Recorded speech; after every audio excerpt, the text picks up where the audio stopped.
boa noite, amigos ouvintes da Rádio Web Recordações. Está começando neste momento o programa Entre Dois Mundos, este 31 de agosto de 2023. Hoje está trazendo o tema Obras Básicas da Doutrina Espírita.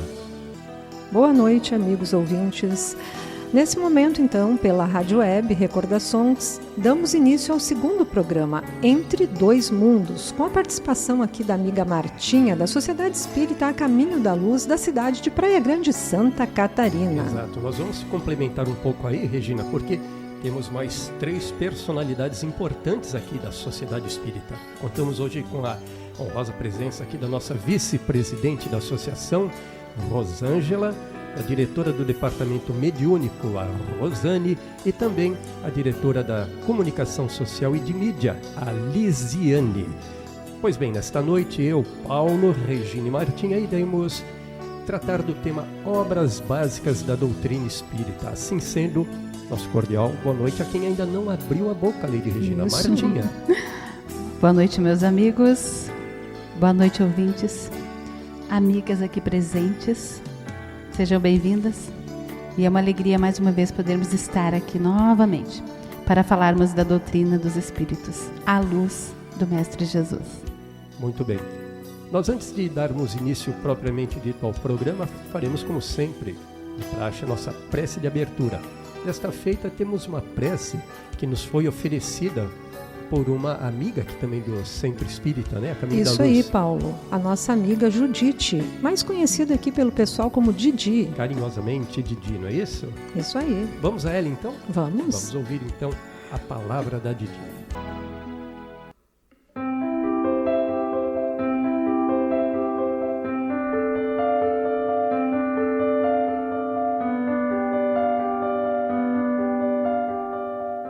Nós te rogamos, Pai, de infinita bondade e justiça, as graças de Jesus Cristo, através de Bezerra de Menezes e suas legiões de companheiros, que Ele nos assista, Senhor, consolando os aflitos, curando aqueles que se tornem merecedores, confortando aqueles que tiverem suas provas e expiações a passar, esclarecendo os que desejarem conhecer a verdade e assistindo a todos quanto apelam ao teu infinito amor. Jesus, Jesus, divino portador da graça e da verdade, estende as tuas mãos dadivosas em socorro de todos os que sofrem, sejam males físicos ou espirituais.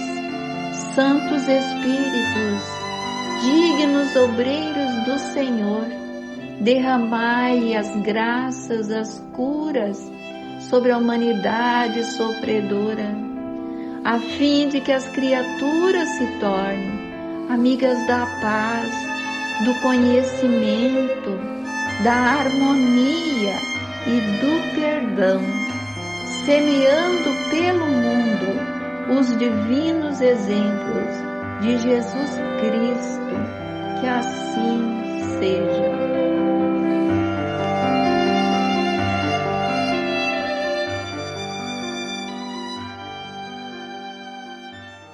Bem, ouvintes, pois bem, amigos aqui reunidos no estúdio, estamos dando início então ao nosso segundo programa. Passo a palavra agora para a Regina.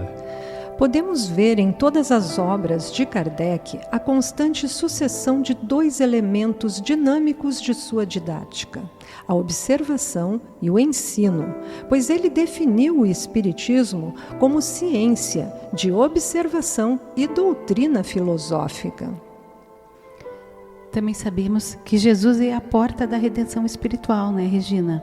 Verdade. E Kardec, ele simboliza essa chave que abrirá para nós essa mesma porta e vai então nos ampliar a visão, possibilitando-nos alcançar horizontes mais altos da vida.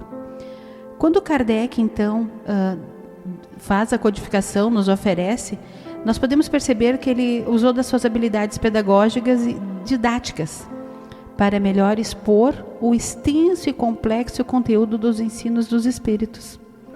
Nós, como estudantes da doutrina, já debruçados sobre alguma das obras, mas ainda sempre será novo para nós o estudo, nós percebemos essa complexidade que nós trazemos aqui. Por isso a importância que nós, ao longo do programa, iremos falar do estudo.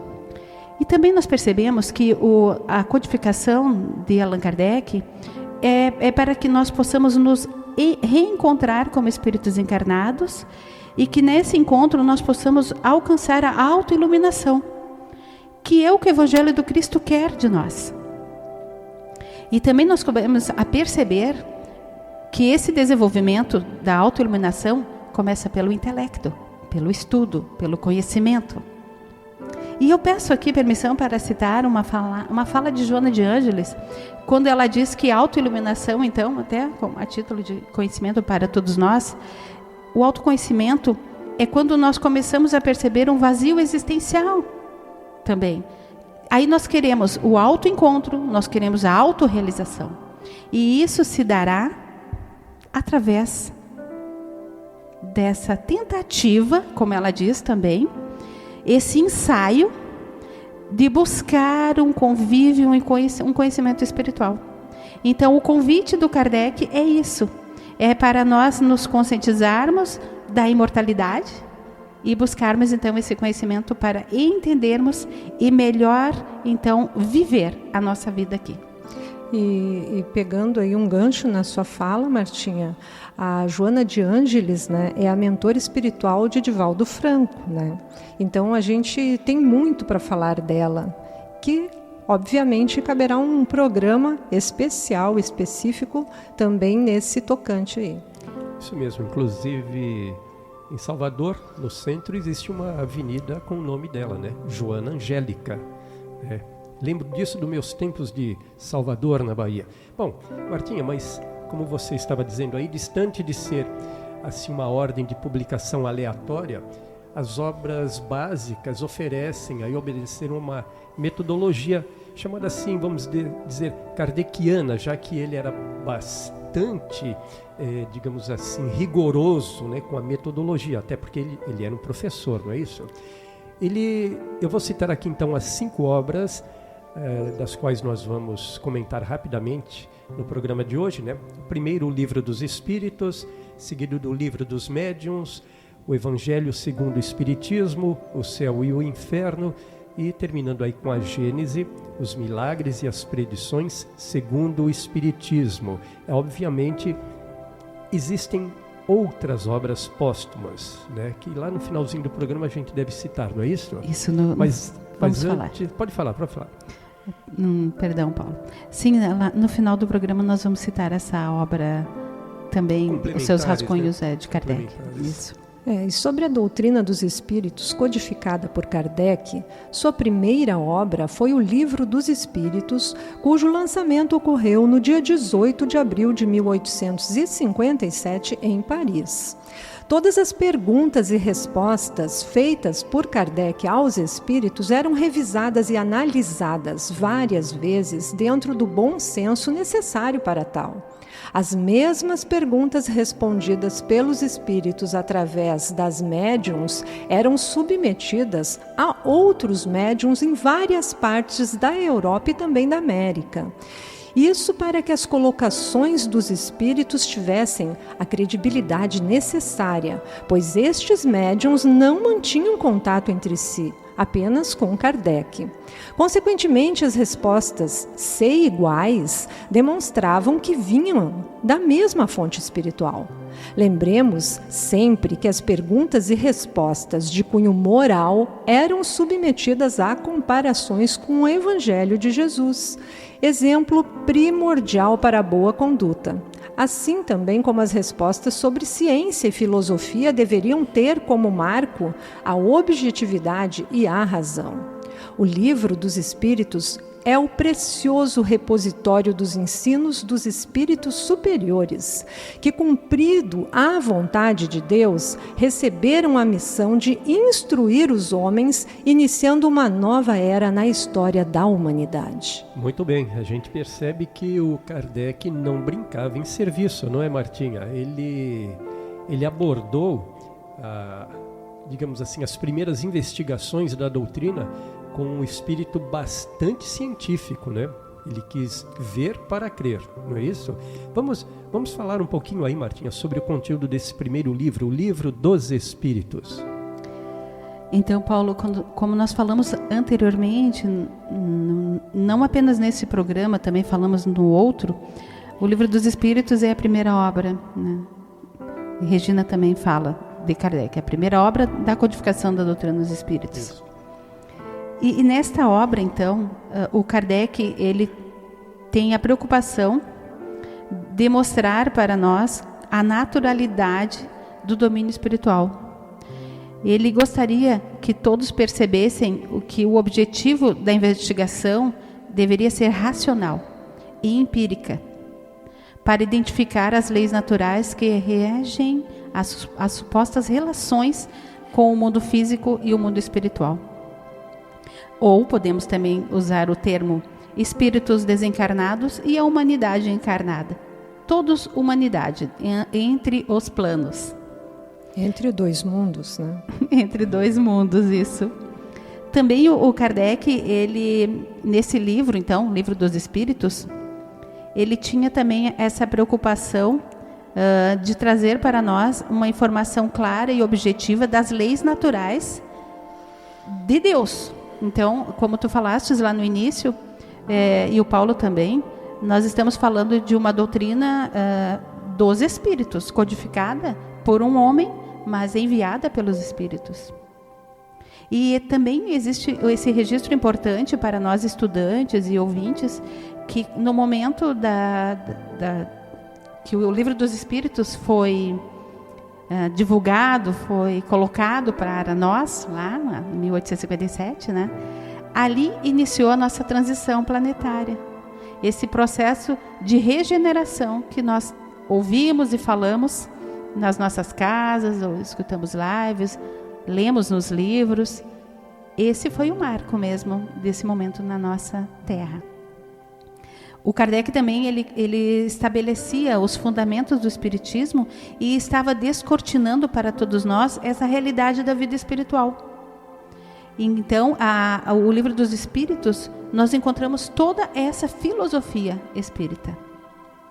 Também é importante falarmos aqui aos ouvintes que dos 5 livros fundamentais que compõem a codificação, como o Paulo falou ali no início dessa outra obra que nós vamos também trazer uma pincelada, sendo este o primeiro livro que reúne então os ensinamentos e os ensinos dos espíritos superiores, e a Regina também falou, então é mais um frisar, né, que foram através de médiuns de várias partes do mundo.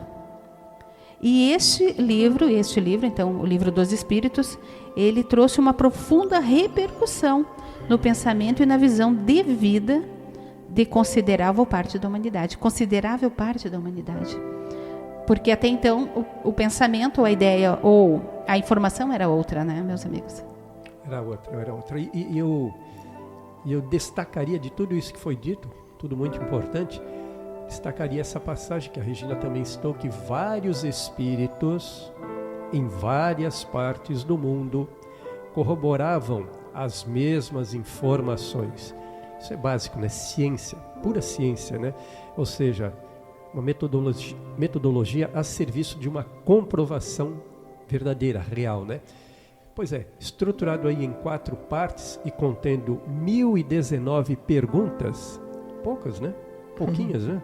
1019 perguntas foram dadas por Kardec. Ele aborda aí os ensinamentos espíritas de uma forma, do jeito que eu gosto, viu? Lógica e racional, sobre os aspectos científico, filosófico e religioso, independentemente de crença ou convicção religiosa, que é outro grande diferencial, não é isso?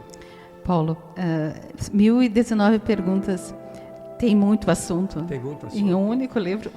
Não vai dar para abordar tudo hoje. Não. Que bom, temos bastante trabalho. Bastante trabalho pela frente.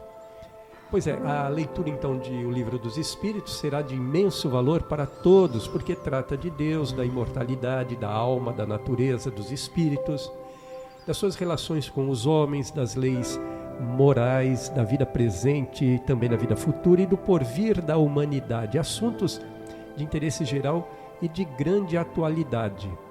E vou concluindo, Martinha. Mas é porque eles pautam sobre a nossa vida cotidiana, né, Paulo? Sim. Qualquer pessoa que pretenda ter aí um conhecimento mais aprofundado da doutrina e que esteja sinceramente interessado, vai de imediato notar um ponto muito interessante. Sem estudá-la com empenho e seriedade, não se avança em sua compreensão, não é, Didi? O que, aliás, se dá com quaisquer conhecimentos que se pretenda ter em relação a qualquer atividade humana. Então, antes que eu conclua, pode fazer o teu à parte, Martinha. Paulo, isso que tu falaste ali, sem estudá-la com empenho e seriedade, é o que nós buscamos todos os dias como estudantes e o que a nossa Sociedade Espírita Caminho da Luz preza muito e está sempre convidando as pessoas para os grupos de estudo. Sempre, sempre. Então eu vou pedir à Regina que relacione aí de forma bem sucinta e direta quais seriam a princípio os elementos básicos a serem abordados para uma compreensão inicial mínima do Espiritismo. Então, esses elementos básicos para compreendermos o Espiritismo começam com o dever do espírita de estudar e compreender os princípios básicos de sua doutrina. E a fé raciocinada só pode ser adquirida através desse estudo. Para amarmos e auxiliarmos o próximo, o espírita não pode estacionar na ignorância, precisa aprender a adquirir conhecimentos, instruir-se. O Espiritismo não é somente manifestação de espíritos, é a doutrina do Consolador, do Espírito de verdade, prometido e enviado por Jesus para nos orientar. Assim como precisamos de coleções de livros e enciclopédias para nossa formação intelectual, necessitamos também conhecer as obras básicas do Espiritismo para melhor compreendermos as leis que regem a vida e o universo. O espírita, portanto, deve estudar as obras básicas do Espiritismo, ajudando a si mesmo. Pois é. Antes de eu fazer uma rápida conclusão a respeito dessa parte inicial, faltou citar uma pessoa importante aqui no programa, que é o nosso consultor para assuntos espíritas, não é? Ele que esteve conosco aqui no primeiro programa e que neste segundo também está presente lá em Porto Alegre, na torcida, aí, dizendo que o programa está perfeito e que a aula está sendo maravilhosa. Estamos nos referindo ao amigo Lourenço Dupont Neto. Ou, para os íntimos, o Tuco, que também nos ajudou aqui a dar uma repassada, um pente fino aqui, não foi, Martinha? Sempre. O Lourenço, ele sempre nos ajuda, olhando, analisando os nossos textos, contribuindo com o seu conhecimento e também aí mentalizando e irradiando para nós. Sem esquecer que ele também ajudou a colocar a Rádio Web Recordações no ar. Também isso. É uma pequena contribuição, né? Mas vamos lá. Concluindo então aí sobre a importância do Livro dos Espíritos no pensamento moderno, eu diria que ele é simplesmente fundamental. Esse livro, que é a obra básica do Espiritismo, representa o marco de uma nova era no tocante aos problemas espirituais. Como você disse, né, Martinha? É um marco. Com ele o mundo superou, por assim dizer, de um golpe só, o longo passado mítico e dolorosamente místico. Ressalta essas duas palavras para mim. Isso, mítico e dolorosamente místico. Isso daí, esses dois, vamos dizer assim, duas pechas, né, que colaram na humanidade. E ele veio então abrir as portas dos antigos mistérios ao pensamento racional e à investigação científica. Quando tu falas aí então do mítico e do místico, mais uma vez nós percebemos claramente que as obras de Kardec são puramente a doutrina do Cristo. E sendo assim, não tem nenhum cunho sobrenatural, fantástico ou de mistério. Porque o mito e o místico não fazem parte da luz da doutrina e do Cristo.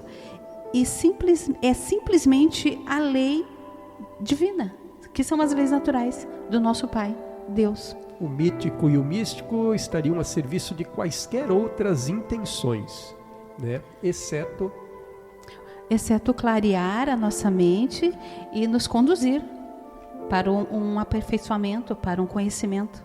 Exatamente. Bom, sobre a citação então aí, do que seria essa terceira revelação, nós temos que a humanidade da era cristã recebeu a revelação divina em 3 aspectos essenciais.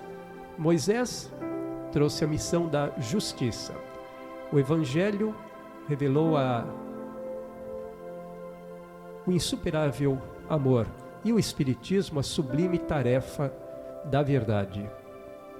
Foi por isso que Kardec chamou o Espiritismo de terceira revelação, acentuando que se trata de uma revelação de dupla natureza, ao mesmo tempo divina e humana. Revelação divina porque dada ao homem através das manifestações espirituais, e humana ou científica porque elaborada e desenvolvida pelo homem no plano da razão e da experimentação. Pois é, Regina. Aqui eu passei a carroça na frente dos burros, né? Antes de você falar da terceira revelação... Agora você comente, Paulo. Vou comentar novamente? Tá certo, vamos lá. Essa terceira revelação, então, como você diz aí, né? A humanidade da era cristã recebeu, então, a revelação divina em 3 aspectos essenciais. Moisés, trazendo a missão da justiça. O Evangelho, a revelação insuperável do amor. E o Espiritismo, a sublime tarefa da verdade. A gente faz essas brincadeiras só para ficar bem fixo, sabe? Na mente do ouvinte. E a Martinha quer colocar alguma coisa sobre o encerramento desse livro dos Espíritos? Porque já vamos para a segunda obra. A importância dele para nós como estudantes e já conhecedores um pouco mais da doutrina dos Espíritos. É super importante termos grupos de estudo na casa, nós podermos nos debruçar sobre ele e trocar informações sempre uns com os outros. E junto a essa obra do Kardec, nós temos as obras que podem ser consideradas também de pesquisa. Como eu citei ali no início, a Joana de Ângeles, né, que tu fizestes ali o comentário de quem ela e do Divaldo, nós vamos ao longo também dos nossos programas trazer algumas obras que serão para complementar esta obra de Kardec. Muito bem. Nós vamos fazer nosso primeiro intervalinho. Teria alguma coisa mais a falar ainda? Não, podemos ir para o intervalo. Vamos fazer um rápido intervalo e voltamos já para comentar a segunda obra, o Livro dos Médiuns. Já voltamos.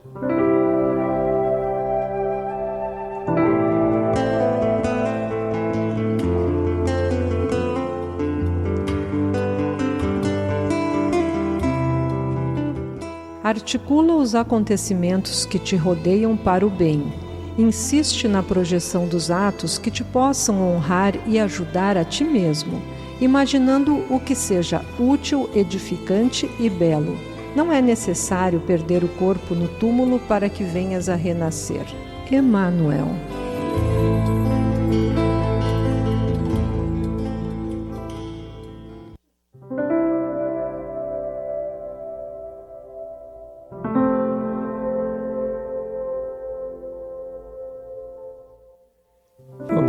Agora, ouvintes, passando para o segundo bloco do nosso programa. A discussão hoje é o Pentateuco. Daqui a pouco a gente fala sobre ele. São as 5 obras básicas do codificador Allan Kardec. E estamos dando entrada agora justamente na segunda obra, o Livro dos Médiuns, que reúne aí o ensino especial dos espíritos sobre a teoria de todos os gêneros de manifestações, os meios de comunicação com o mundo invisível, o desenvolvimento da mediunidade, as dificuldades e os tropeços que se podem encontrar na prática do Espiritismo. Cabe dizer, Paulo, que este livro foi lançado em 15 de janeiro de 1861. Você pode continuar então aí a sua... Ok. Dá para repetir a data? 15 de janeiro de 1861. Muito bem, estamos entrando então no livro dos médiuns, mas antes quero passar a palavra para a Martinha, que trará algumas definições constantes do livro dos espíritos, abordando a questão 27, onde Kardec pergunta aos espíritos se haveria então dois elementos gerais no universo, a matéria e o espírito. Paulo, então, quando Kardec faz essa pergunta aos espíritos, e a matéria e o espírito, sim. A resposta dos espíritos é sim. Porque, acima de tudo, Deus, o Criador e o Pai de todas as coisas. E aí nós temos, então, Deus, espírito e matéria, que constituem o princípio de tudo o que existe. A Trindade Universal, que está lá, né, nas nossas obras de estudo e nesta do livro dos médiuns. Kardec também nos apresenta este universo que sempre existiu, mas que estava oculto. Apresentava e apresenta para nós, apresentava porque a obra, né, não é de agora, mas ela se mantém super atual, as relações entre a matéria e o espírito. Parece que estamos repetindo, mas até então matéria não existia dúvida e estava tudo certo. Sim. Nossa existência é material. Mas quando nós falamos de espírito, nós estamos falando de um tema que até então novo. E ele aqui descortina para nós esta informação com clareza, com objetividade e com raciocínio lógico, né? Nesta obra, então, o Livro dos Médiuns, fruto também de uma vasta experiência e de laborioso estudo, como nós falamos já na obra do Livro dos Espíritos também, Kardec procurou esclarecer todas as questões que se relacionam com a prática mediúnica. Então, vejamos aqui que mudou um pouquinho o foco. Existe uma sequência, também sabemos, nas obras. Quando o Kardec vem falar da prática mediúnica, aqui, né, neste livro, então, ele contém essas explicações teóricas de diversos fenômenos e condições em que esses fenômenos se podem produzir. Cabe relatar, né, para os nossos ouvintes que a obra, né, de Kardec, ela agrega uma outra, né? Por exemplo, ele fez o Livro dos Espíritos, mas para que os espíritos possam se comunicar, né, conosco, nós precisamos ter médiuns que fossem, como é que eu posso dizer, Martinha? Preparados, exato. Que se conhecessem, então, se quando você traz essa pergunta do Livro dos Médiuns, é porque um agrega o outro, né? Para você explicar realmente por que agora vem este Livro dos Médiuns. Quando tu falastes ali anteriormente sobre a lei mosaica, e que nós sabemos como era, né? Sabemos como estudantes e aos ouvintes as necessidades daquela imposição da lei, aqui no Livro dos Médiuns, o Kardec traz de uma forma educativa, mostrando a seriedade e como então exercer esta mediunidade. Diferente daquela época em que não se tinha esse conceito, não se tinha esse entendimento e se usava de forma equivocada, arbitrária, a sua mediunidade. Aqui o Kardec quer alinhar aquele que se reconhece como médium ou com algum grau de mediunidade, porque à medida que nós estudamos, nós vamos descobrir que todos somos médiuns, mas cada um dentro de um grau de mediunidade. Isso você está dizendo que, embora existisse a mediunidade, ela era primeiro pouco estudada ou não era estudada e não havia nenhuma metodologia, nenhum direcionamento, nada que a organizasse. O Kardec também fez isso, né? Ele organizou de maneira bastante metódica, né? Passo a passo, né? Como você poderia vir a entender, compreender os espíritos, ter ideia de suas mensagens, etc. Né? Está contido em toda a obra, né? E como foi dito, é através do estudo, né? O estudo é essencial, sempre essencial. É como a gente costuma dizer aqui entre nós, né? Nós aqui da Sociedade Espírita, existem aqueles que são espíritas realmente e que honram esta posição estudando a doutrina. E existem aqueles que, eu diria, aí sou eu dizendo agora, seriam passageiros, estariam tirando férias às vezes, entrando nas sociedades, nos centros espíritas, buscando qualquer outro tipo de coisa, exceto conhecer a fundo a doutrina, porque buscando uma paz interior, só isso. Não acharam o caminho ainda, né? Mas estão a caminho, a caminho da luz. Já é um grande passo irem, né, até as sociedades espíritas. Com certeza. Para descobrir realmente, colocar o pé na trilha, é necessário muito trabalho. O codificador, quando eu acho interessante falar mais uma vez, assim como estudante também, que a preocupação dele com o desenvolvimento e o exercício da mediunidade dentro de uma casa espírita, dentro de um grupo sério, voltado para o conhecimento, primeiramente do ser. E nessa primeira parte, o Kardec também ele traz 4 capítulos, e nesses capítulos contém as notas preliminares relativas à doutrina espírita. E na segunda parte, que tem 32 capítulos, ele faz as referências às manifestações espíritas, então, e ele dedica a parte final às reuniões e às sociedades espíritas. Ele também apresenta ainda, na parte final, precioso vocabulário básico espírita. Muito bom. Eu acho importante frisarmos mais uma vez que a leitura e a consulta, se debruçando sobre os livros para estudar, é indispensável para os espíritas. E voltando um pouquinho mais atrás, quando a gente falava daquela mediunidade meio solta, né? Meio aleatória, muitas vezes aquela mediunidade era manifestada, aliás, era entendida como bruxaria ou obras do demônio, não é isso, Martinha? Porque a mediunidade, quando então se descobria em alguém, ela era usada de má fé. De má fé, exatamente. Atendendo a alguns interesses. Isso, né? Isso. Então, como tu disse, solta, porque não se entendia muito, e o que se entendia ou achava que entendia acabava usurpando do por médium. Isso também a lei mosaica é bastante dura, né? Punindo, né, essas manifestações, porque ele sentia que o povo não estava preparado para entender a mensagem real, verdadeira. E o povo se deixava levar por muitos charlatães, não é isso? Isso. Então tinha que ter uma lei bastante dura. Quando naquela época, então, não se tinha um intelecto apurado ou moral, se ia para esse lado, né, esse caminho.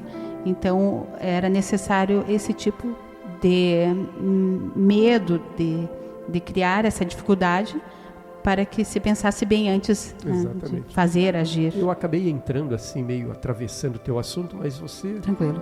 Pode dar continuidade. Estamos conversando, né? Pode dar continuidade ao raciocínio que você vinha fazendo aqui. Essa conversa, então, que estávamos, né, dando continuidade à nossa fala da leitura e da consulta, é fundamental, mas também é importante falarmos que é precioso a fonte de conhecimento para qualquer pessoa, indagadora, curiosa que seja, não tem problema, que esteja atenta ao fenômeno mediúnico e que tenha vontade de saber mais, de se conhecer como espírito encarnado ou como médium, né? E buscar, então, dentro das atividades de uma casa, esse conhecimento. É isso aí, muito importante. Ok. Podemos, então, concluir, amigos ouvintes, que o Livro dos Médiuns também é, antes de qualquer pensamento ou ação a respeito da mediunidade ou comunicação com os espíritos, um roteiro de conduta moral para o homem, independente da sua doutrina. Citaremos aqui do livro Seara dos Médiuns, de Chico Xavier, psicografado por Emmanuel, cuja mensagem é um convite para todos os que buscam ou querem sua reforma íntima. Eu vou pedir aqui a Regina que nos esclareça melhor sobre esse convite. Bem, de acordo então com as palavras de Emmanuel, no livro Seara dos Médiuns, no capítulo 5, com o nome de subtítulo, de curiosidade, temos que, aspas para Emmanuel, Não esperes assim que os espíritos angélicos venham ferir-nos o aprendizado. Quaisquer recursos demasiado transcendentes que nos trouxessem serviriam apenas como fatores de encantamento inútil, à maneira de fogos de artifício tumultuando a emoção dos meninos necessitados da escola. Da pedra ao micróbio, do micróbio ao verme, do verme ao homem e do homem à estrela, o universo é todo um conjunto de soberbos fenômenos, desafiando-nos o conhecimento e a interpretação. Também, na mediunidade, não aguardes concessões de pechincha, pois há nos reinos do espírito leis e princípios, novas revelações e novos mundos a conquistar. Isso, entretanto, exige antes de tudo paciência e trabalho, responsabilidade e entendimento, atenção e suor. Fecha aspas. Muito bom, muito bom. Já estamos chegando aí ao finalzinho do nosso segundo bloco. Quero registrar aqui só a presença do nosso amigo Prado, lá de Niterói, né, que está acompanhando o programa, informando ser uma luz a mais ao nosso espírito. Muito bom. Beleza, então. Fazemos mais uma vez aí a citação das presenças aqui no estúdio da nossa vice-presidente da Associação Espírita Caminho da Luz de Praia Grande, Santa Catarina, Rosângela, da diretora do Departamento Mediúnico, a Rosane, e também da diretora da Comunicação Social e Mídia, a Lisiane. Martinha, antes de encerrarmos e passarmos aí para mais um bloco, alguma palavra? Sim, Paulo. Essa mensagem, então, que a Regina cita tão lindamente, eu ouvindo e pensando naquela fala do meio, o universo é todo um conjunto de soberbos fenômenos, desafiando-nos o conhecimento e a interpretação. O Kardec queria isso, nos desafiar. Ele estava nos chamando para compreendermos que o universo, esse universo que eu conheço, ou que eu conheci lá atrás, ele é muito pequeno. Eu tenho muito mais a aprender, muito mais a descobrir. E ele me diz que eu venho da pedra, eu começo num reino, né, passo para outro reino e sucessivamente. E o universo é ilimitado, é infinito. Eu tenho muito a aprender. Somos eternos aprendizes. Exato. Eternos aprendizes. Ok, rápido intervalo e já voltamos.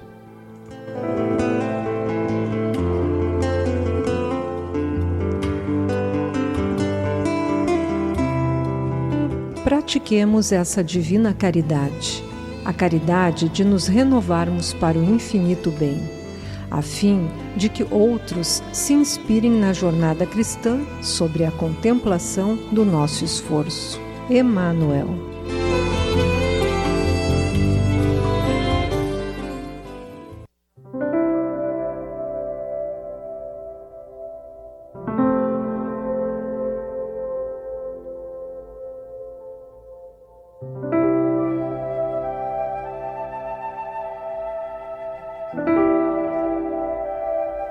Ok, voltamos agora para o segundo bloco do tema da noite, esse nosso também segundo programa espírita, que vai ao ar aqui pela Rádio Web Recordações de Praia Grande, Santa Catarina, trazendo hoje o tema Obras Básicas da Doutrina Espírita. Então, no estúdio, mais uma vez, Paulo, Regina e Martinha, trabalhadores e representando a Sociedade Espírita. Vamos dar sequência, né? Ainda nos referindo ao Livro dos Médiuns. A Regina, o que mais teríamos a acrescentar? O Livro dos Médiuns é o manual mais seguro para todos os que se dedicam às atividades de comunicação com o mundo espiritual. Mas é importante frisarmos que antes destas comunicações, o Livro dos Médiuns é o roteiro para a nossa reforma, como homens vivendo num corpo físico e nos descobrindo como espíritos.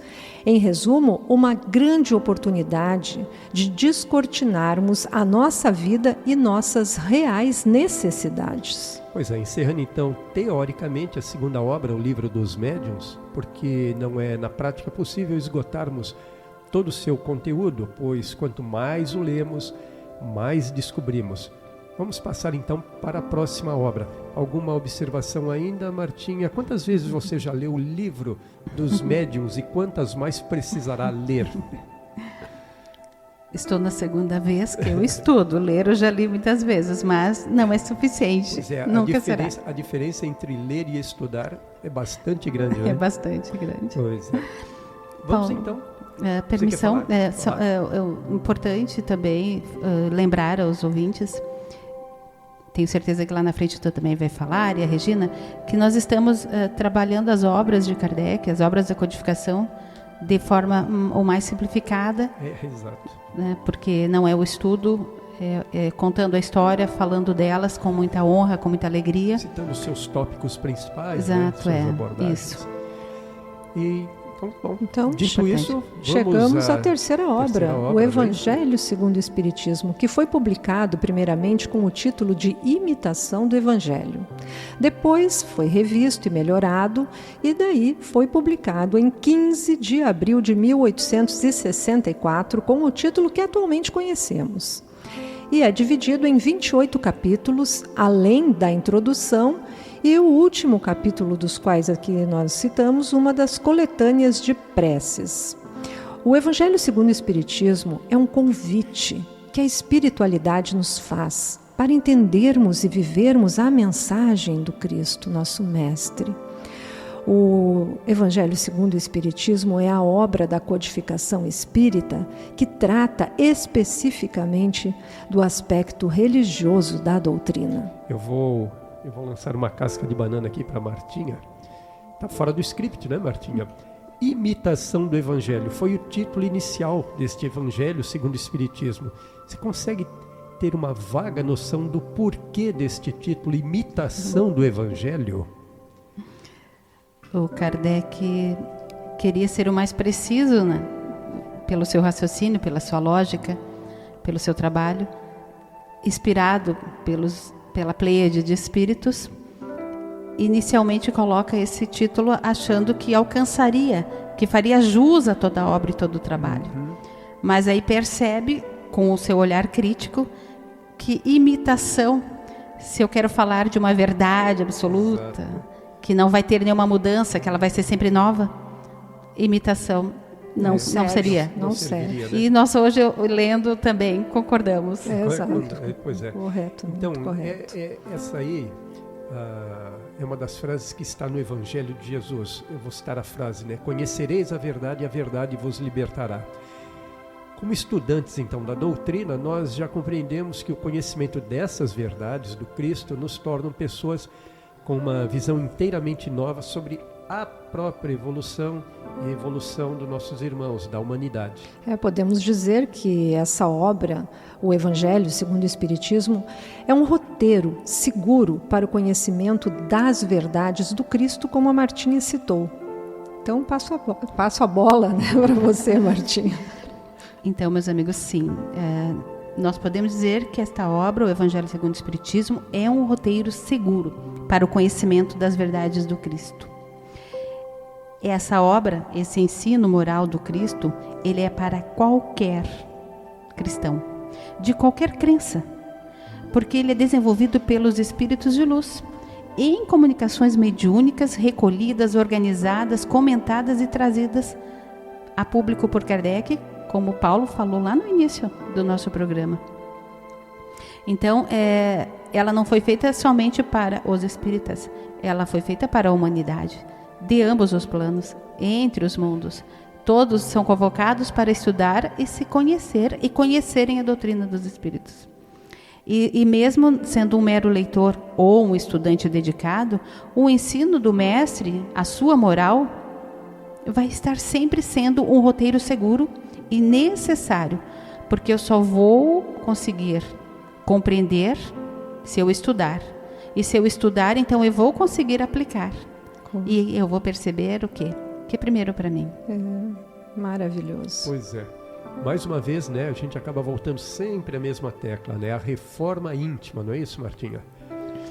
O Evangelho nos chama constantemente para a reforma íntima. Todas as suas passagens que têm o caráter, então, Paulo, né, educativo, motivador e consolador. Você vê, fica difícil às vezes a gente não comparar.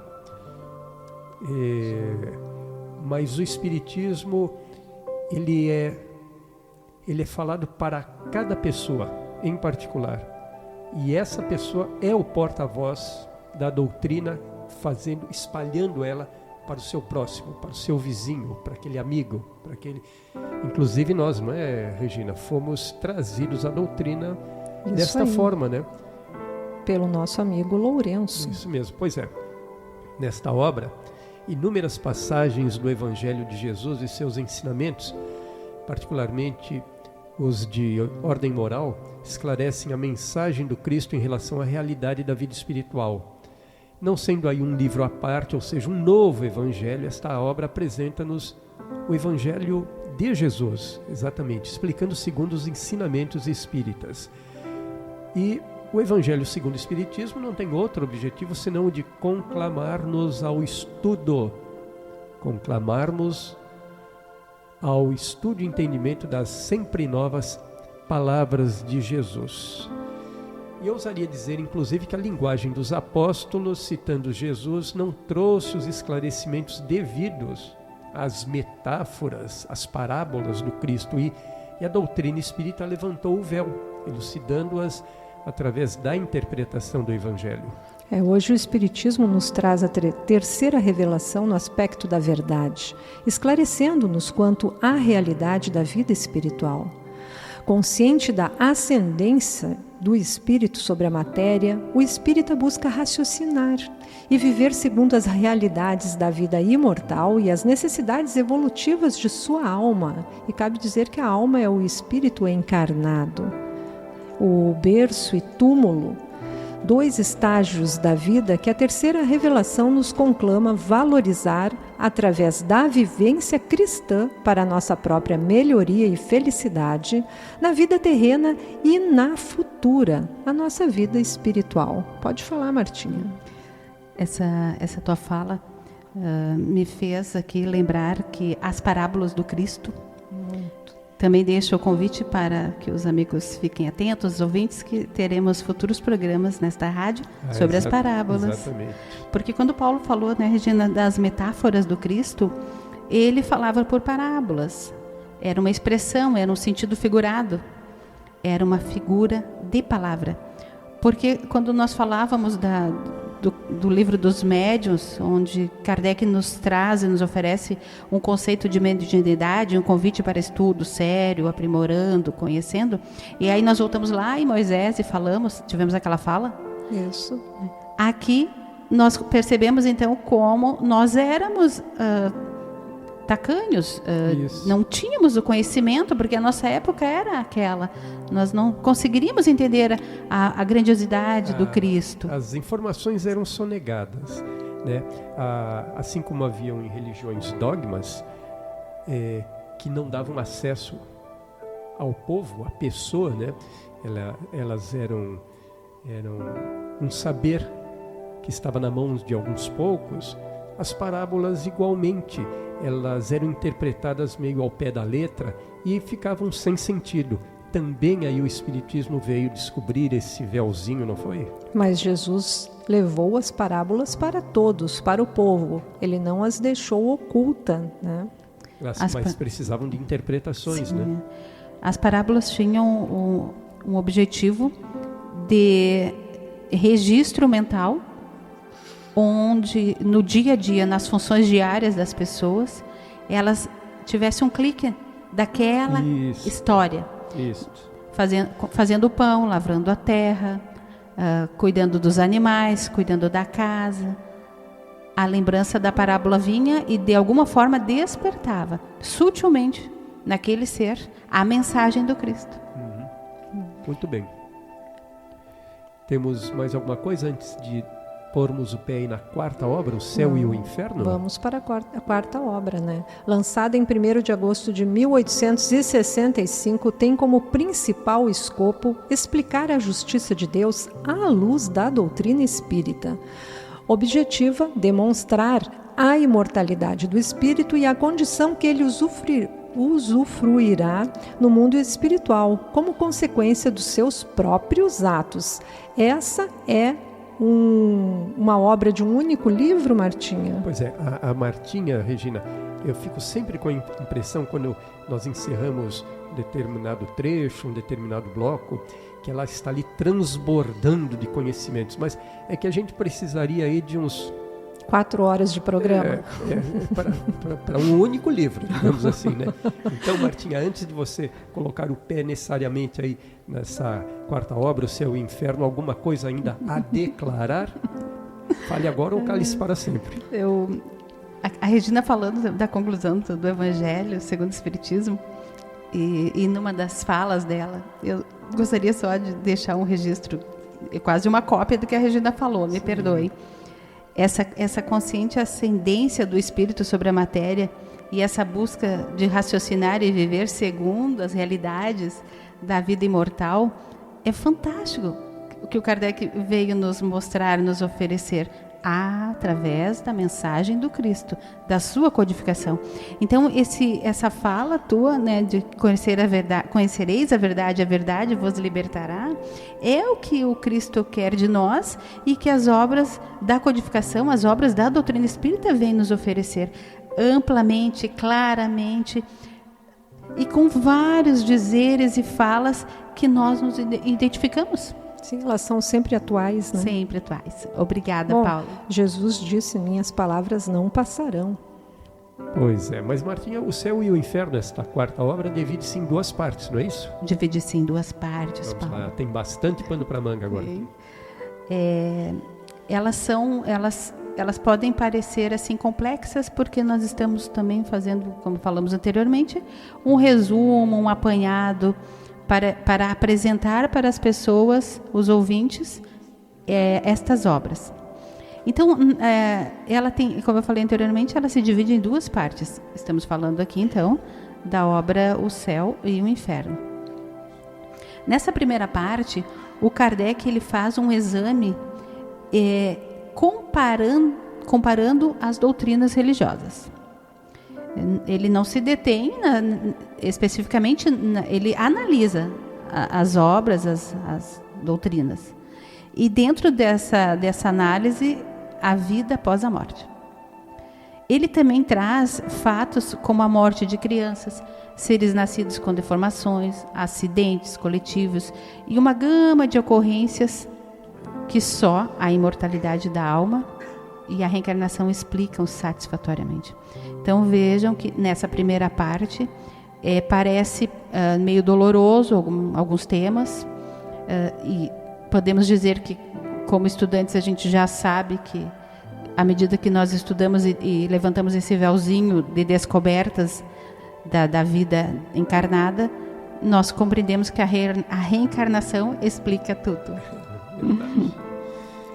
E depois o Kardec também, nessa primeira obra ainda, ele traz para nós, elucida sobre anjos, sobre demônios, sobre o céu. Ele fala aqui também das penas eternas, que nós vamos poder apurar um pouquinho mais lá na frente. Ele traz o temor da morte, a proibição mosaica, que nós falamos, que eu acho que é bem importante, e sobre a evocação dos mortos, que também tem lá na obra do Livro dos Médiuns, né, que nós falamos um pouquinho. Porque nós podemos perceber que as nossas falas meio que tem uma sequência e ao mesmo tempo parece uma repetição. Mas a obra é uma complementação, uma obra da outra. Isso. E todas de origem originaram-se do Livro dos Espíritos. Muito bom. Na segunda parte, então, o Kardec ele traz um resultado prático. Esse trabalho dele passa a ser prático, porque aqui ele reúne a situação de diversos espíritos que desencarnaram e também de expiações terrenas, ou seja, espíritos desencarnados, mas também espíritos encarnados. E esses depoimentos são de criminosos arrependidos, de espíritos endurecidos, suicidas, também de espíritos felizes, medianos, sofredores. Essa segunda parte, ela vai mais fundo na informação. Ela te chama e te dá depoimentos claros, que não te deixa dúvida, do teu caminhar e do teu aprendizado necessário. Muito bom. Vamos fazer mais uma ligeira pausa? Vamos. Tá? E voltamos já já para mais um bloco. Chegando.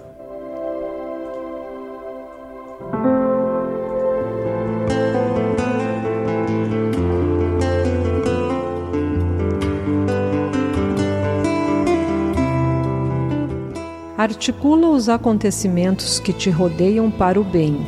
Insiste na projeção dos atos que te possam honrar e ajudar a ti mesmo, imaginando o que seja útil, edificante e belo. Não é necessário perder o corpo no túmulo para que venhas a renascer. Emmanuel.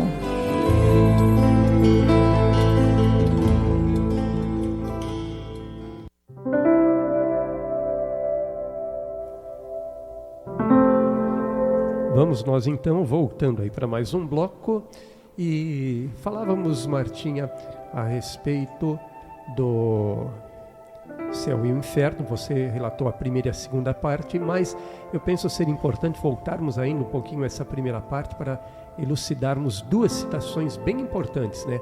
Qual seja a proibição mosaica, proibição de Moisés sobre a evocação dos mortos, e a doutrina das penas eternas. Para isso a Regina vai fazer a sua contribuição. Kardec lembra, a propósito da proibição mosaica sobre a evocação dos mortos, que há duas partes distintas na lei mosaica. Primeiro, a lei de Deus promulgada no Monte Sinai, e segundo, a lei civil ou disciplinar apropriada aos costumes e caráter do povo. Com relação a essa lei civil de Moisés, Jesus modificou-a profundamente, mas em nenhuma parte do Evangelho fez Jesus alguma menção à proibição de evocar os mortos. Esse texto está constante da Revista Espírita de 1863, parte 14. Muito bom. Ainda sobre essa lei mosaica, temos que entender que há duas partes distintas na lei de Moisés. A lei de Deus, propriamente dita, atemporal, promulgada sobre, como você já disse, Regina, sobre o Monte Sinai, os 10 mandamentos, e a lei civil, disciplinar e temporária, apropriada aos costumes e caráter de um povo ainda rude, como a Martinha já havia revelado ali um pouquinho antes, um povo rude, vicioso, indisciplinado. A primeira lei é invariável, a lei divina, e a segunda muda de acordo com a evolução da humanidade. Então, a proibição de Moisés de evocar os mortos fazia parte das leis humanas e transitórias e tinha uma real justificativa. A consulta aos mortos, feita naqueles tempos, não era baseado nos sentimentos de respeito, afeição ou piedade para com eles. Eram antes recursos de adivinhações, superstições, explorações e charlatanismo. Isso ficou tudo em caráter de explicação para os nossos ouvintes, né? Pois é. Então, vamos... Falar um pouquinho também das penas eternas? Seria este o caso agora? Isto. Então, sobre as penas eternas, o Espiritismo ensina que o perdão divino significa uma nova oportunidade ao espírito falido, a fim de que possa reconstruir tudo o que ele danificou ou destruiu. Isto é, aquele que errou deve fazer o bem em igual medida ao mal anteriormente feito. Entretanto, não se trata de punição, mas de ação educativa. Pois bem, feitos os esclarecimentos necessários, então Martinha concluirá a sua fala acerca da segunda parte do capítulo do Céu e Inferno. Vamos em frente, vamos em frente. Regina, a doutrina das penas eternas, então, como a do inferno material, teve a sua razão de ser quando podia servir de freio para os homens, intelectual e moralmente pouco desenvolvidos. Isso mesmo. Então, até aqui, Kardec trata de uma forma e percebe que nós já estamos em condições de entender. Por isso muda a sua fala e nos oferece essa linda codificação. Isto? Isso aí, Paulo. Mais alguma coisa, Regina? Não, podemos continuar aí, deixa eu ver, com a doutrina espírita, então, vou continuar, transformando completamente a perspectiva do porvir, a vida futura deixa de ser apenas uma hipótese para ser realidade absoluta. O estado da alma depois da morte não é um sistema, mas sim o resultado da observação. Ergueu-se o véu e o mundo espiritual apareceu-nos na plenitude de sua realidade prática. Resumindo, os ensinos que nos oferecem acerca do destino do homem após o túmulo, o céu e o inferno, é a obra da codificação que trata especificamente da justiça divina segundo o Espiritismo. E cabe salientar que céu e inferno são estados íntimos da criatura e estão na razão direta das qualidades do espírito, inerentes ao seu próprio ser. O espírito, para atingir a felicidade, submete-se ao sofrimento tanto na terra, junto aos encarnados, como no plano espiritual. Em síntese, a reencarnação nada mais é do que a receita, a possibilidade que temos à nossa disposição para que corrijamos nossas faltas morais. Pois é, pega um ganchinho aí, Regina, e quando você cita aí que céu e inferno são estados íntimos da criatura, eu lembro dos nossos grupos de estudo lá na Sociedade Espírita. Estamos aqui com 3 professoras, né? A Rosane ali olhando atentamente, nossa vice-presidente, a Rosângela, e aqui bem na nossa frente a Martinha, né?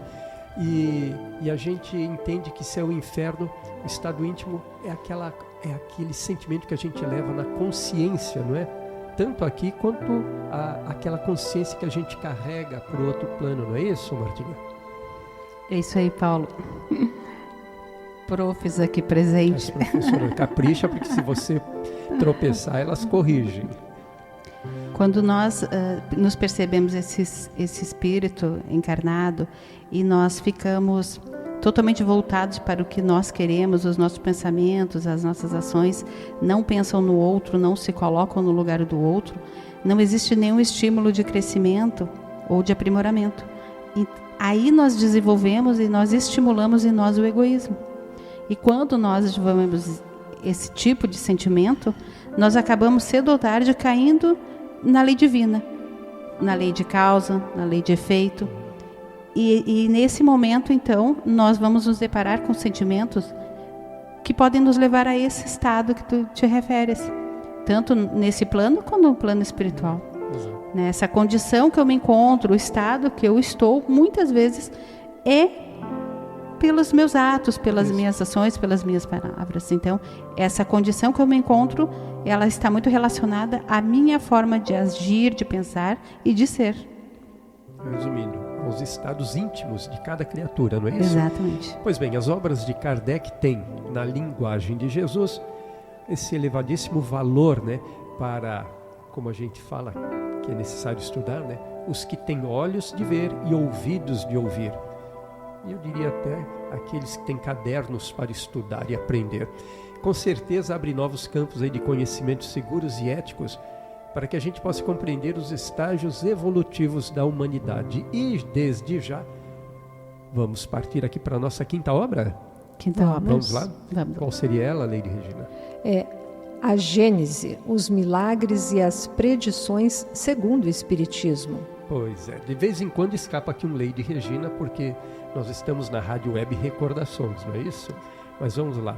Os milagres, as predições segundo o Espiritismo. Voltamos então para falar das obras básicas da doutrina. A quinta obra, encerrando então o assunto, o tema, né? O tema da noite, não é Dando isso? sequência às obras de Kardec, temos que seu último livro é a Gênese, já citado, lançado em 6 de janeiro de 1868. Trata-se de um livro que, conhecido e estudado, proporciona uma oportunidade excepcional de imersão em grandes temas de interesse universal, abordados de forma lógica, racional e reveladora. Martinha vai nos informar sobre essa obra magnífica, mas antes fará um pequeno comentário sobre as 3 partes nas quais essa obra se divide. Isso aí, Regina, se divide em 3 partes. Kardec oferece para nós uma análise sobre a origem do planeta Terra, de forma coerente e fugindo às interpretações misteriosas e mágicas sobre a criação do mundo.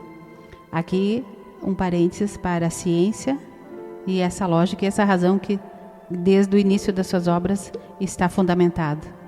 Nesta segunda parte, então, ele desmistifica a questão dos milagres. Explica a natureza dos fluidos e os fatos extraordinários contidos no Evangelho. Então, a Gênese, por mais complexa que seja, esta obra que realmente exige bastante estudo, um grupo assíduo e presente, contém o Evangelho sempre. Sempre o Evangelho segundo o Espiritismo, né? Sempre. E na terceira parte, ele enfoca as predições, que é a ação, o efeito de afirmar algo, né? Do Evangelho. Os sinais dos tempos e a geração nova, que marcará um novo tempo no mundo com a prática da justiça, da paz e da fraternidade. Aqui também é importante fazermos um comentário, por mais que seja científica essa obra, veja que tem esse carinho, essa fala da prática da justiça, da paz e da fraternidade. Então, não é para um estudante científico, é para todos nós. Ela fala aí desse novo tempo, uma geração nova, prática da justiça, paz e da fraternidade. E, na verdade, nós que somos estudiosos, nós já podemos até quase estabelecer um vínculo dessas palavras com o novo livro que nós temos em mãos aqui do Divaldo Franco, né?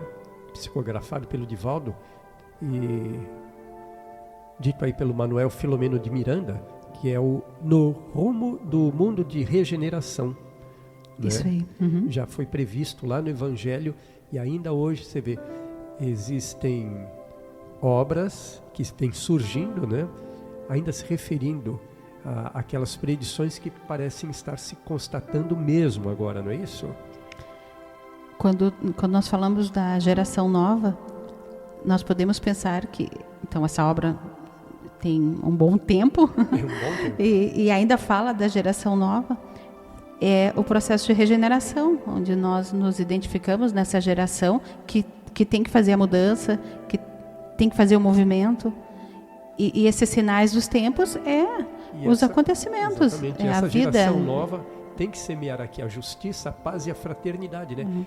3 itens básicos, importantes para o convívio da humanidade, mas que tem sido, através dos tempos, bastante, digamos assim, execrados, não é isso? E os assuntos apresentados nos 18 capítulos desta obra têm como base a imutabilidade das grandiosas leis divinas. Isso mesmo. Convém alertarmos os ouvintes que essas 3 partes citadas são tão somente os tópicos do livro, pois o conteúdo é muito extenso e profundo, requerendo disciplina, estudo, repito, estudo e, sobretudo, vontade para conhecê-lo apropriadamente. E ainda sobre o livro, Martinha, mais alguma coisa a destacar? O Kardec fala dessa gênese, os milagres e as predições. Isso. Destaca a interdependência do elemento espiritual com o elemento material. Essa interdependência, então, podemos dizer que ligadas entre si por uma recíproca dependência, tem um mútuo auxílio. Então, nessa obra, Kardec enfatiza matéria e espírito. E ele nos ensina que da ação simultânea desses 2 princípios nascem os fenômenos espirituais e especiais que nós estudamos nas suas obras. Doutrina importante e necessária para todos nesta existência e na existência no plano espiritual. Mais alguma coisa?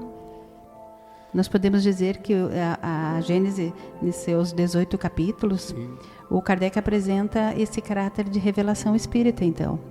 E ele também trata aqui, novamente, da existência de Deus, reforça a questão do bem e do mal, e ele traz a ciência que descreve e estuda os fenômenos celestes, a astronomia. Ele, como estudioso de tantas áreas, tinha um domínio dele próprio. Então, nós sabemos que a obra é uma codificação intuída e inspirada pelos espíritos, mas com todo o conhecimento e grandiosidade dele, também teve o seu toque. E aí nós temos dentro da Gênese ainda a Gênese orgânica, espiritual e mosaica. Estudo importante que fala dos milagres e das predições. Então, o Espiritismo, ele traz explicações lógicas, racionais e necessárias para o nosso aprimoramento e o nosso crescimento neste planeta, e com vastos recursos, então, nessas obras. Muito bom. Nós estamos aqui também recebendo um contato muito legal aí de Caxias do Sul, do nosso amigo e já palestrante aqui no nosso Sociedade Espírita, o Wellington, e a Cristine, né? Deixa um comentário um tanto longo, daqui a pouco a gente vai apreciar, mas agradecemos já a presença do Wellington, né? Grande amigo da Sociedade Espírita Caminho da Luz.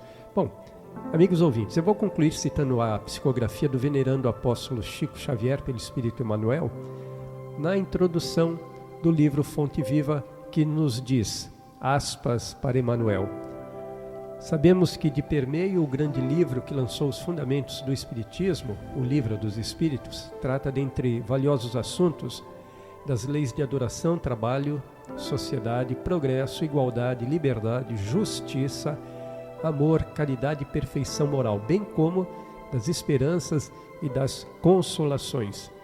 E reportamo-nos a tais referências para recordar que o fenômeno espírita sempre esteve presente no mundo, em todos os lances evolutivos da humanidade, e que Kardec, desde o início do ministério a que se consagrou, imprimiu à sua obra o sentido religioso de que não podia ela ausentar-se, tendo até acentuado que o Espiritismo é forte porque assenta sobre os fundamentos mesmos da religião. E dando prosseguimento, Regina nos fala ainda sobre esses fundamentos. Sim, Deus, a alma, as penas e as recompensas futuras. Aceitamos perfeitamente as bases científicas e filosóficas em que repousa a doutrina espírita, as quais nos ensejam a adquirir a fé raciocinada, capaz de encarar a razão face a face. Contudo, sobre semelhantes alicerces, vemo-la ainda e sempre em sua condição de cristianismo restaurado, aperfeiçoando almas e renovando a vida na terra para a vitória do infinito bem sob a égide do Cristo, nosso divino Mestre e Salvador. Estudemos assim as lições do Divino Mestre e aprendamo-las na prática de cada dia. A morte a todos nos reunirá para a compreensão da verdadeira vida. E sabendo que a justiça definir-nos-á segundo as nossas obras, abracemos a codificação kardeciana, prosseguindo para frente com Jesus e por Jesus. Passo agora a palavra para Martinha, que fará suas considerações finais. Obrigada, Regina. A doutrina espírita, a luz do Evangelho do Cristo, vem então mostrar para todos nós a fraternidade, nos convidar para a fraternidade, que é a união, que é a harmonia. E esta é a doutrina, ela é a pedra angular da nova ordem social. Mas não há fraternidade real, sólida, efetiva, se não for sustentada e se não for assentada em bases de fé raciocinada. E que esta fé possa ser desenvolvida por todos nós, cotidianamente, com muita frequência, e que à medida que nós formos descobrindo ela como uma virtude que tem que ser desenvolvida, que ela seja então colocada em prática, e que nas lições do Mestre Jesus e junto às obras que nós estamos estudando, nós possamos praticá-la em cada dia da nossa existência. Muito obrigada aos amigos, ouvintes, Paulo, Regina e amigas aqui presentes. Essa é a fé que o Espiritismo faculta e que doravante será o eixo em torno do qual girará toda a humanidade, quaisquer que sejam os cultos e as crenças particulares. O progresso intelectual realizado até o presente, nas mais largas proporções, constitui um grande passo e marca uma primeira fase no avanço geral da humanidade. Assim cita João, capítulo 15, versículo 10. Se guardardes os meus mandamentos, permanecereis no meu amor, do mesmo modo que eu tenho guardado os mandamentos do meu Pai e permaneço no seu amor. Muito bem, estamos então finalizando o tema da noite, mas convém citar que além das obras básicas, falamos lá no início, né, Martinha? As obras básicas da doutrina que aqui foram comentadas, Kardec escreveu outras consideradas introdutórias ou complementares. Você poderia citar essas obras para nós, de passagem, de relance? Sim, Paulo, até porque são muitas e para que os ouvintes conheçam, saibam de algumas. Em 1958, Kardec lançou Instruções Práticas sobre as Manifestações Espíritas. 1859, o que é o Espiritismo. 1862, Viagem Espírita. E o Espiritismo, em sua mais simples expressão, foi em 1862. Bom, e após desencarnar, os amigos de Kardec reuniram artigos e anotações esparsas deixadas pelo codificador, do que resultou o interessante livro intitulado Obras Póstumas, que foi publicado em 1890. Isso mesmo. Pois bem, então, ouvintes, dando seguimento ao programa desta noite, esclarecendo que a intenção do tema apresentado aqui por nós, obviamente, não teve a pretensão de esgotar o conteúdo de qualquer uma das 5 obras do Kardec, mas antes nos mostrar um panorama geral acerca da sua profunda e intensa produção literária, não é, Regina? Isso aí, cabe salientar, Paulo e Martinha e todos os ouvintes, que os espíritos, em inúmeras introduções da Biblioteca Espírita disponível para conhecimento de todos que buscam aprender, nos convidam a ler e reler N vezes as obras de Kardec, pois são elas que nos ajudam a aprimorarmos o entendimento e o conhecimento a respeito dessa maravilhosa e racional doutrina. Assim sendo, concluído o tema desta noite, ficamos agora com um momento de descontração, saboreando nosso número musical antes de voltarmos para o próximo bloco. A Martinha, vou deixar a Martinha o privilégio de citar, porque esta dupla que vem nos apresentar a música agora foi nos apresentado por ela, né? Então, quer nos citar qual vai ser esse intervalinho musical? Sim, Paulo. Vamos lá. Tim e Vanessa, com a música Aprendiz. Todos somos eternos aprendizes. Vamos a eles, então? Vamos lá.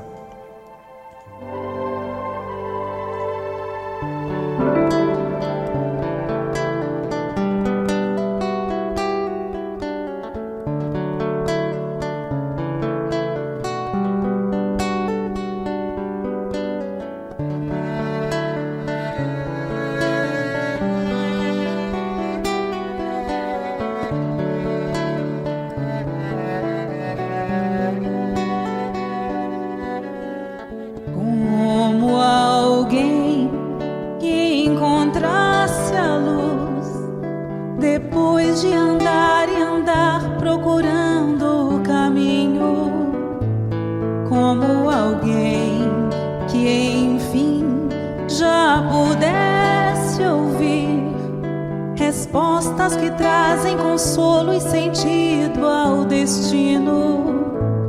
Eu encontrei tuas páginas e sequei minhas lágrimas. Percebi que a dor da semente é o parto da vida.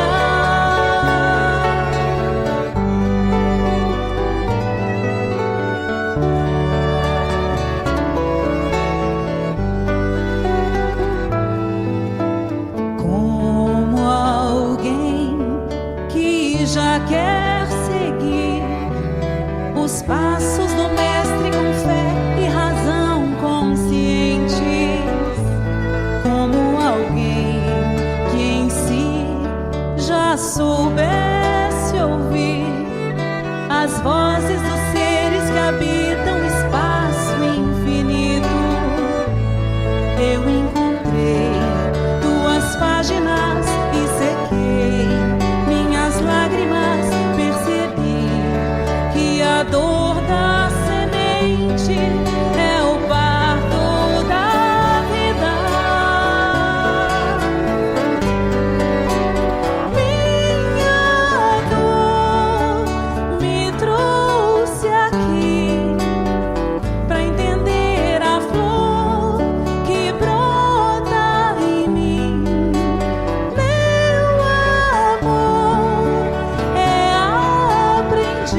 conhecendo e compreendendo o Evangelho. Senhor, que queres que eu faça? Espalhai o Evangelho.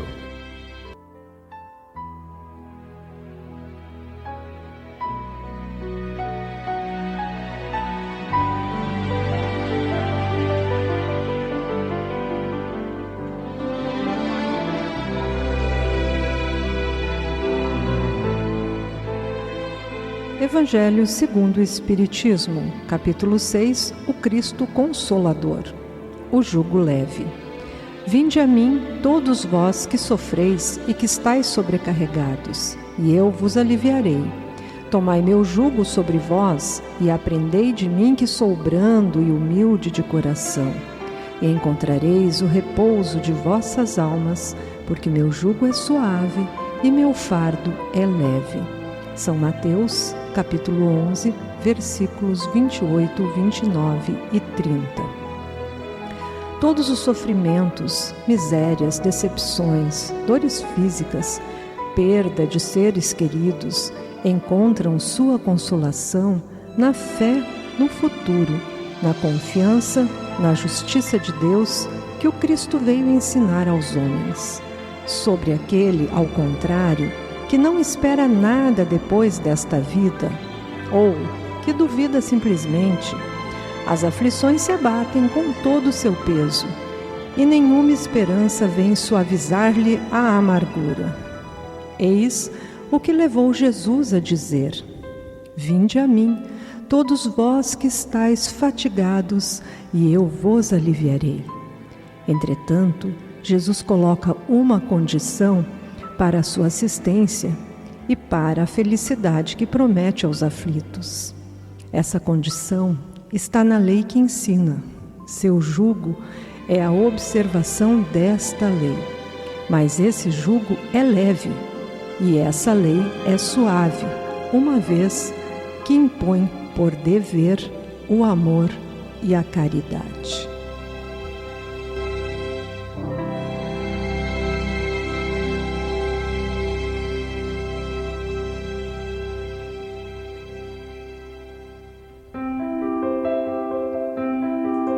Pois bem, amigos ouvintes, amigos aqui reunidos no estúdio, a Rosângela, a Rosane, a Lisiane, amiga Martinha, Regina, eu, vamos aqui nos despedir, né? Agradecendo a audiência e agradecendo a quem mais, Martinha, por este programa que está no seu minutinho final, não é isso? Antes, depois teremos só a nossa prece de encerramento. Deixo aqui então o meu boa noite a todos que nos acompanharam até este momento. Eu desejo também uma ótima noite a todos os ouvintes. Quero agradecer aos amigos de Câmara do Sul, Soleni, Caxias do Sul, Walter, seu Zé, Dona Inês também, nossos companheiros de jornada e fundadores da nossa casa. E deixar o convite para os amigos para o próximo programa estarem conectados conosco. Uma gratidão do meu coração e um abraço. Eu também me despeço, né? Citando então aqui os agradecimentos ao nosso consultor, ao Lourenço do Pão de Porto Alegre, que esteve o tempo todo aqui conosco. Agradecemos demais a presença de todos e convidamos, como a Martinha disse, né, para o nosso próximo programa, que já temos o tema, né, Martinha? Temos o tríplice aspecto da doutrina. Mas vamos falar também, né, dessa tríade universal. Então, boa noite, muito obrigado a todos os presentes entre dois mundos. Isso aí, grande abraço a todos, fiquemos agora com a nossa prece de encerramento.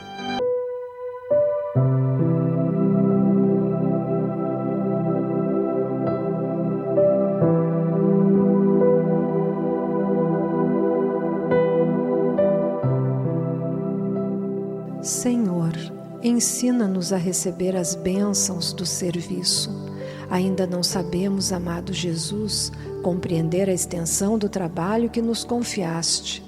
Permite, Senhor, possamos formar em nossa alma a convicção de que a obra do mundo te pertence, a fim de que a vaidade não se insinue em nossos corações com as aparências do bem. Dá-nos, Mestre, o espírito de consagração aos nossos deveres e desapego aos resultados que pertencem ao teu amor. Ensina-nos a agir sem as algemas das paixões, para que reconheçamos os teus santos objetivos. Senhor amorável, ajuda-nos a ser teus leais servidores. Mestre amoroso, concede-nos ainda as tuas lições. Juiz reto, conduze-nos aos caminhos direitos. Médico sublime, restaura-nos a saúde. Pastor compassivo, guia-nos à frente das águas vivas. Engenheiro sábio, dá-nos teu roteiro. Administrador generoso, inspira-nos a tarefa. Semeador do bem, ensina-nos a cultivar o campo de nossas almas. Carpinteiro divino, auxilia-nos a construir nossa casa eterna. Oleiro cuidadoso, corrige-nos o vaso do coração. Amigo desvelado, sê indulgente ainda para com as nossas fraquezas. Príncipe da paz, compadece-te de nosso espírito frágil, abre nossos olhos e mostra-nos a estrada do teu reino. Que assim seja.